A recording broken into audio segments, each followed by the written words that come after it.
All right. Thank you, future Dr. Wright, for your time today. I really appreciate it. Um, so I wanted to ask you a little bit of couple of questions about multiculturalism and social justice in your work. So if you can start off by giving me a brief introduction of yourself, and can you describe the value of multiculturalism in the work that you do? Yeah, definitely. Thank you, Dr. Bell, for having me on today to hear a little bit about my views on multiculturalism. My name is Galaxina Wright, and I am a second-year doctoral student in the Counselor Education and Supervision program at the University of Central Florida. And a lot of the work that I do, whether that's in research or also in my clinical work, is really focusing on career development and its impact on families and marriages. And so multiculturalism places a pretty heavy role in that because it doesn't really matter who we are, how we identify. Career affects us all, and it affects us all in different ways because of our identities.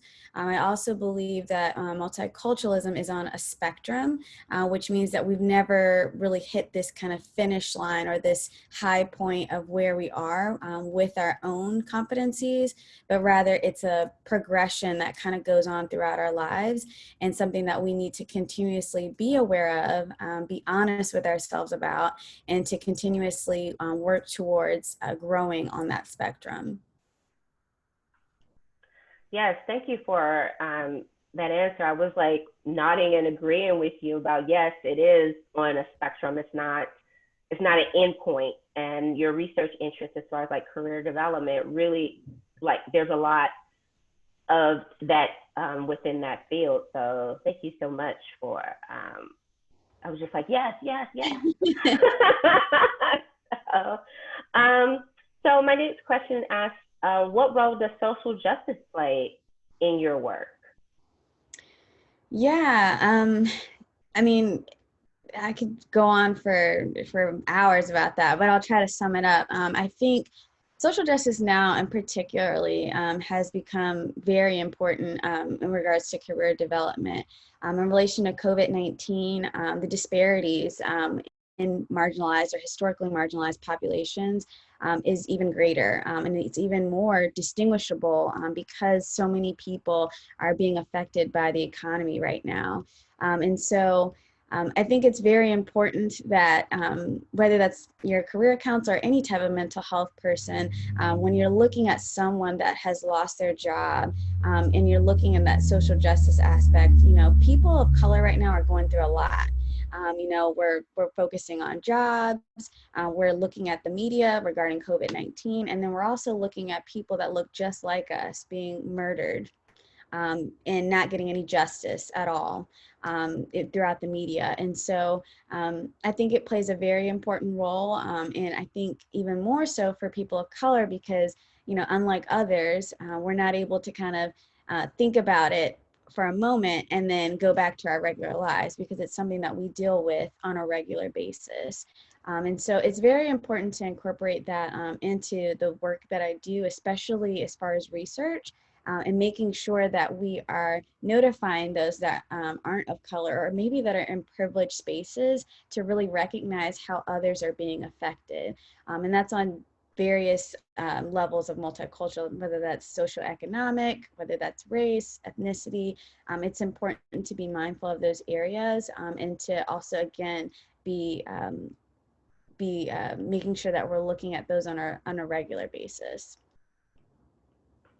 Yeah, you know, if we think about, like you said, like, you know, there's been such a huge impact or things that have been highlighted because of COVID-19, like number one, the health disparities for marginalized populations, the unemployment rate, and you know, as far as like systemic racism and the murders of our unarmed siblings, I mean, that's been something that's been going on for as long as we can remember.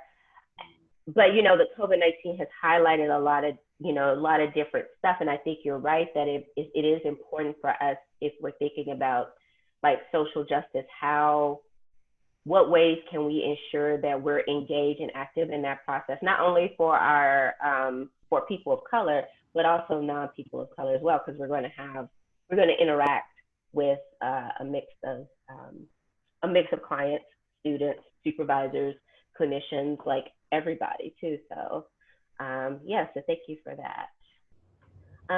My next question asks, why is it important to consider lifespan development when working with clients? Yeah, so lifespan development is so important. And whether that's you're looking at career development or you're looking at any other type of client, you know, things look very different, especially when you look at career development. Getting a job these days is a lot different than even 10 or 20 years ago.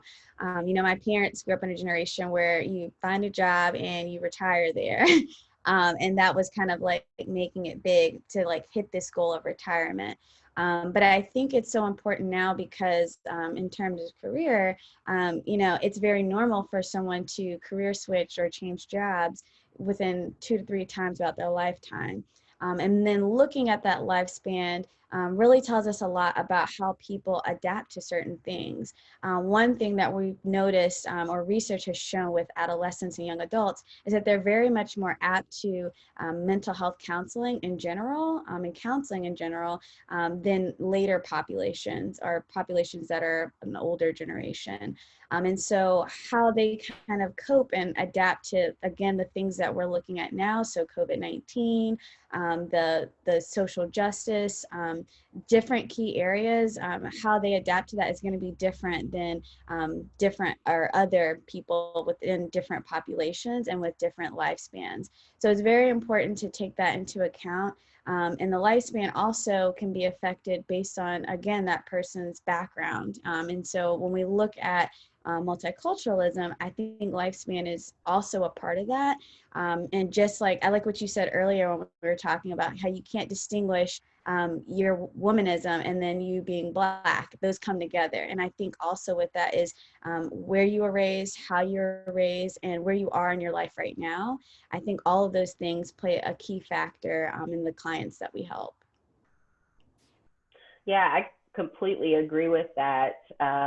As you were talking, one of the things I was thinking about is like, so when I started seeing like just a few clients kind of on the side to, continue to hone in on my clinical skills and things like that. And one of the things that I do, and I also stress to my students, is broaching. I don't care if most of my clients look like me. They're Black women or they're women of color. And, I still talk about it because like you said, my womanness, my Blackness is different. I was born and raised in the South. That's going to be very different than someone who was born and raised in Chicago. Very different. So just because, there are these differences as a whole, but there's also within group differences and the uniqueness of each individual. So I think it is important what you're talking about is just the uniqueness of our clients and where they are developmentally. Like some of my clients are younger than I am, and they have families. I'm not, and I'm very career driven. So it's like all of these complexities of each of us that, we have to be mindful of and understand the uniqueness of our individual client and those intersecting identities. Sorry, I went off on a little rant. No, I was like, yeah. Yeah. And it's important, I think, like you said, that intersectionality and the complexity of it, because a lot of times, especially I feel like with multiculturalism, people will try to divide it, right? So we'll talk about this culture, we'll talk about this culture, we'll talk about, this age group. And it's like, there's so much more to people than just one part of it. So I agree with you 1,000% about the complexities. Yeah. Thank you. So my last question asks, what are some concrete examples, maybe about 2 or 3, that demonstrate how you incorporate multiculturalism and social justice across the lifespan development as a future counselor, educator, current practitioner, supervisor, researcher? You did mention a few a little bit early, so if you want to kind of like touch on that and add to that. Yeah, definitely. So I've been doing some writing and I'm still pretty new at it as a researcher, but I've been enjoying it so far. And it's mostly because I'm writing about things that pertain to kind of my people, right? And so I feel very, in a way, almost obligated to be that voice or to help spread the voice of others that can't be heard. And so in the work that I've been doing, it focuses a lot on marginalized populations or historically marginalized. So one of the pieces that I recently submitted with my supervisor was counseling sessions with African American males in elementary schools. And because that is kind of this, again, taboo thing of, getting counseling services. And that's, from an African American perspective, a Black male perspective, but it's one of those things that I think is important that sometimes gets pushed aside because unfortunately research kind of focuses on the hot topics at the time. And so I think that that's one of the focuses that I've been trying to do is incorporating some type of, or making sure that I'm focusing on multiculturalism in the work that I'm doing. And then also just highlighting the social justice implications or perspectives for each topic that I'm doing. Because I think a lot of times, unless it's like specifically talked about, people tend to not include that, like if it's not in the topic. So for instance, me and my colleague, we also wrote a piece on first year doctoral students. And so incorporating that, we're talking about also those that are from non-privileged backgrounds or from oppressed backgrounds. And so incorporating that into the work that we're doing, because again, a lot of times I think, at least from what I've seen and what I've observed, is unless the topic is about multicultural, usually the social justice aspects are not talked about. But it's just as important in pretty much any research topic that you are referencing. Yeah, I definitely agree. So, when I think about the courses that I teach, like one of them is research and assessment, and I make sure to incorporate social justice and multiculturalism in that, because it's important to know, like, how is if we're thinking about assessment and utilizing assessment instruments, like, let's think about, like, how it was developed. Is it appropriate for your client? And also, too, those results, how is that really reflective of that? Is it cultural considered? You have this number, but let's not make all decisions on that. And also, too, if we think about diagnosing, so I'm gonna go off on the rant here, because this is like what I do, because I'm, like you were talking about, I'm like, yes, I agree. I'm like, for that. Think about diagnosing, there's been so many times I've had students that were like, okay, they meet this, they meet this, they meet this, they meet this, okay, this diagnosis. And I'm like, okay, yes, these are the symptoms. Let's think about cultural considerations here. Let's think about that. I even have conversations before I diagnose my clients. I have conversations with my clients about the diagnosis, especially if it's insurance, because it is being billed and it's on that health record, and I don't know the implications of that. I don't know. So I have conversations with my clients about, diagnosis. Also, too, I see it should be a collaborative process. I should be like, and again, a lot of the people I work with are historically marginalized populations. So I really go and try to understand, to kind of create this safe and secure that I'm not doing something to you. We are working together to help you with your presenting problems. So sorry I went off on a tangent, but you're right. It's like incorporated. You're right, because if it's not social justice and multicultural class, sometimes it's not talked about, even though it needs to be talked about in counseling skills, in group, in research, in assessment, in treatment plan. Like, it needs to be talked about in all of these classes, in everything. And sometimes it's not. It differs by instructor. Yeah, definitely. And I think, again, going back to what you said, I think it needs to be a norm. It needs to be something that's incorporated. And unfortunately, these days it seems to be something that people kind of profit off of. You see a ton of these anti-racist conferences and webinars and seminars and things like that. And,